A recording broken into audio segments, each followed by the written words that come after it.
حضرت سلیمان علیہ السلام کی ملکہ بلقیس سے شادی ہوئی تھی. بہرحال مجھے کارڈ نہیں آیا، نہ میں شریک ہوا. اب مجھے کیا پتا.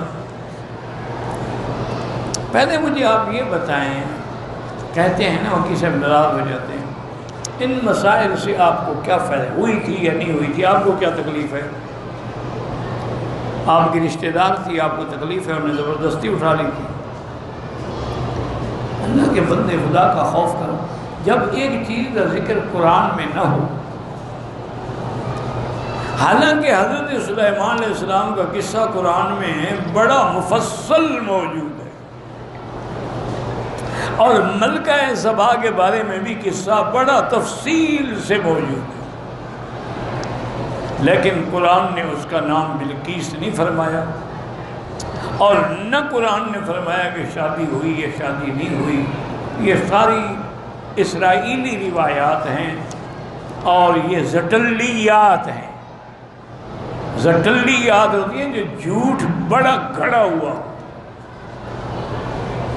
ایسی ایسی باتیں کتابوں میں لکھی ہیں، پڑھتے ہوئے شرم آتی ہے کہ جی حضرت سلیمان نے جنوں کو حکم دیا کہ ایک بہت بڑا ہاؤس تیار کریں،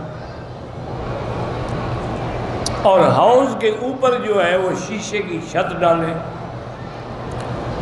اور شیشے کا رنگ اور پانی کا رنگ ایک ہو.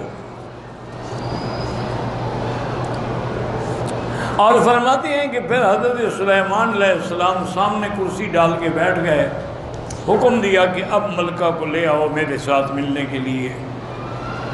تو صاف بات ہے کہ جب ملکہ آئی اور درمیان میں دیکھا گیا تو پانی ہے، تو فکشفت عن ساقیہ، تو اس نے فوراً اپنی پنڈلیوں سے کپڑا اٹھایا کہ میں پانی میں جاؤں گی.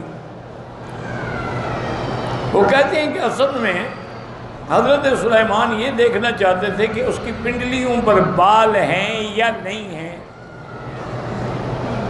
اگر بال ہیں تو وہ جنیہ ہے، کسی جن کی بیٹی ہے، اور نہیں ہے تو پھر وہ انسیہ ہے. اب اتنا بڑا جھوٹ اللہ کے نبی پہ بولا جائے. اگر خدا کے پیغمبر بھی عورتوں کی پنڈلیاں دیکھنے کے لیے کروڑوں کا خرچ کر سکتے ہیں، تو پھر موجودہ عمراء اور اغنیاء کو کیا گلا دیں گے؟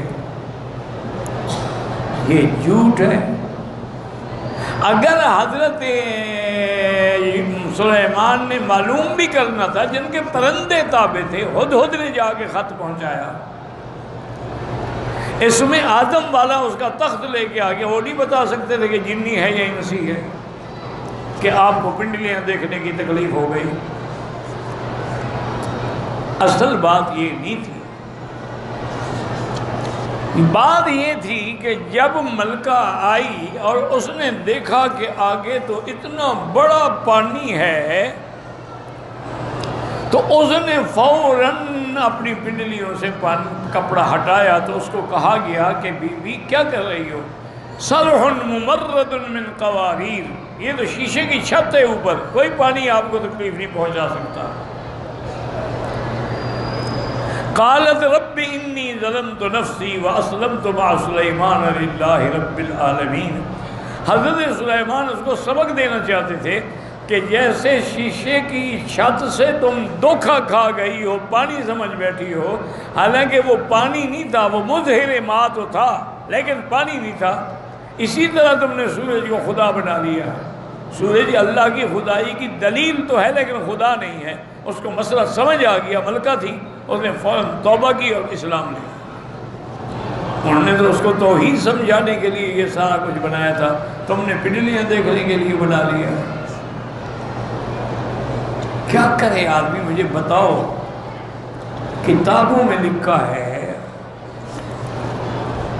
مجھے تو بیان کرتے ہوئے بھی شرم آتی ہے اور پڑھتے ہوئے بھی حقیقت میں شرم آتی ہے کہ اس عورت سے شادی کرو جو شہوت سے اپنے دانتوں کو مارتی ہو، کچلتی ہو، اور ایک کروٹ میں لے کے جمع کراتی ہو، اور اپنا آگا پیچھا سب کچھ خاوند کے حوالے کرتی ہو. یہ علم پڑھا رہے ہو لوگوں. کتابوں میں لکھا ہے، نعوذ باللہ. اعتبار نہ ہو تو الجاوی نظر الابرار، اور پھر نام کیا ہے؟ نظر الابرار فی فقہ النبی المختار، حضور کی حدیث کی فقہ بیان کر رہے ہیں۔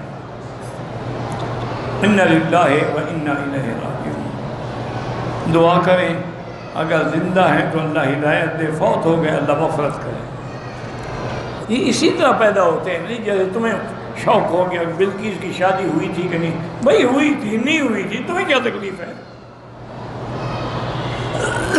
اللہ نے سلیمان علیہ السلام کا واقعہ ایک ذرہ بیان فرمائے، یہ شادی والی بات رہ گئی تمہارے لیے چھوڑ دی کہ تم اب بعد میں آگے جھوٹ بنا رہے ہو۔